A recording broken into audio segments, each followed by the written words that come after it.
So here we are again, and we're talking about how you actually cope with it. How did I get through that stuff? How did I get through it?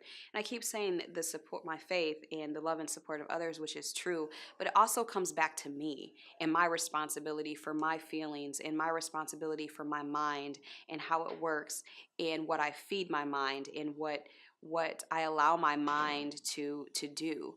And I'm known for being positive and having an upbeat personality and being happy amongst everything and all that I've been through. And I mean, most people don't know that I've been through much of anything because of how I present until they get to know me. So my hopes is to help other people. Yes, I do believe that God has given me the gift of a joyful spirit. It's natural for me. It might be a little bit easier. Or somebody else who's maybe a little bit more pessimistic, a little bit more glasses half full type person. But does that mean that they can't overcome or they can't be happy or they can't own their happiness? And no, absolutely not. It might just take more work. Um, so some of the things I was talking about is grateful living, highlighting all the things that are good in your life, no matter what. And my daughter Mia and I, every single morning on our way to school, what are at least 3 things you're grateful for? And it can be as simple as I'm grateful to be able to see. I'm grateful to be able to hear, smell.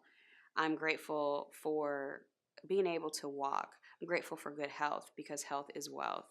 I'm grateful for my relationships, my resources. I'm grateful for this moment. Um, it is that repeated talk and that repeated reminder to your mind and your body that helps. It helps.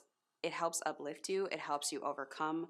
It helps you keep things in perspective.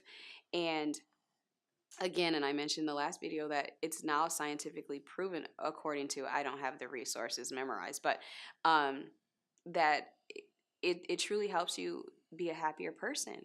You know, everything that we basically spend our time and our mind on typically magnifies. So if that's the negativity or the lack thereof in your life, then guess what's happened? It's going to continue. You know, it's finding the beauty and the glory in every situation that is going to help you overcome. Yes, I lost my daughter, but so did someone else. Someone else may have lost all their children. So, how can I be of help to my fellow human being or, anybody else going through something?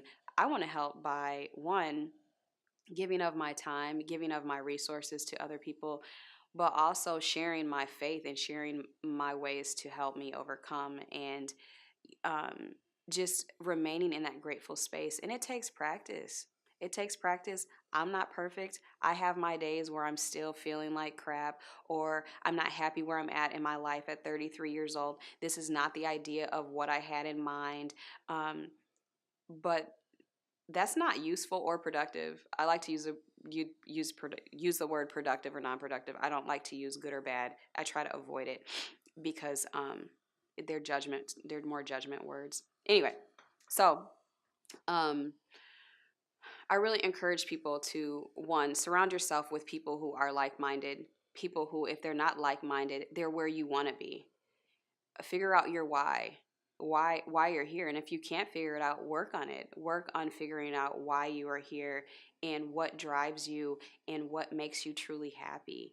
And that takes work too. I personally know that I'm here to help and inspire others, and I'm going to be fruitful in it because that's all I want to do, and I know that I can. And that's how I talk to myself. That's exactly how I talk to myself. And I have the faith that God will take me anywhere I want to go. So I have to be careful what I ask for because he typically gives it. And then I'm like, that's not exactly what I wanted. Anyway, so not only that, but,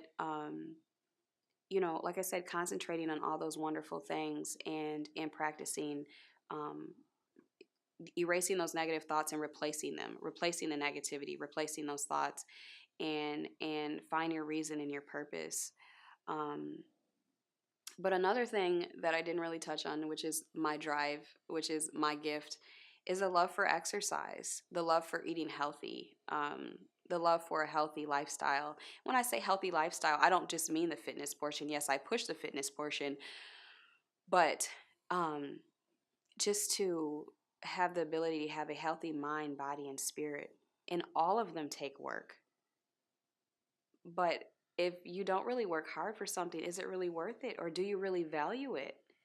You know? So, in that, exercise is so important. I don't care if it's not to lose weight, but the body is made to be upright and it's made to move. Okay? And what you put in your body matters. And again, productive food or non productive food, is this food going to suck energy out of me, or is this food going to give me energy?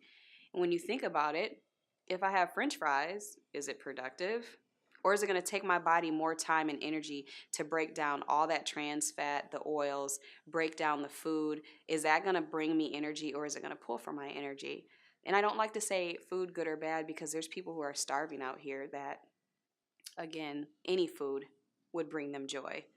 So if you have the option of productive and non-productive food, why not go with the productive food so you feel better, you know? And then the mind, again, the self-talk.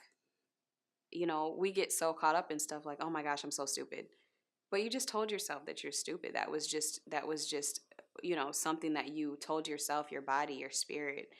And it's just the little bitty things like that. And do I struggle with them? Yes. Yeah, sometimes. It is something that I've continued to practice, and I continue to practice. And I have a busy mind. I have trouble sleeping sometimes because my mind is always busy, and I have to constantly redirect those thoughts and say an affirmation or a mantra or whatever moves you, whatever drives you. I also try to be around like minded people, or people who drive me, not people who are going to tear me down or be jealous or envious, or they have so much hurt that they project and hurt other people. So life is just really about healing, helping, learning, growing in this process, in this journey, and leaving our imprint and our impact.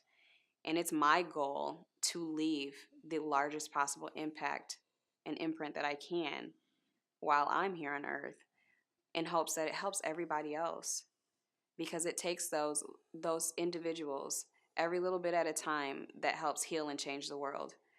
Um, so that's pretty much my story in a nutshell. What am I doing now? I'm, again, hitting the pavement running, but I'm actually taking some time to stop and smell the flowers, so to speak.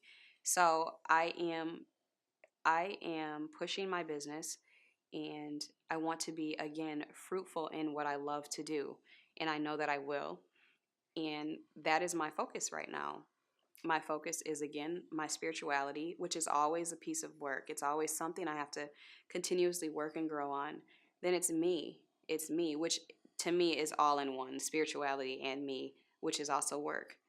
And then it's Mia slash family, friends, because she is ultimately my responsibility. And I'm going to give all that I can to make sure that little human being is healthy and happy. And then it's Fit Bella V.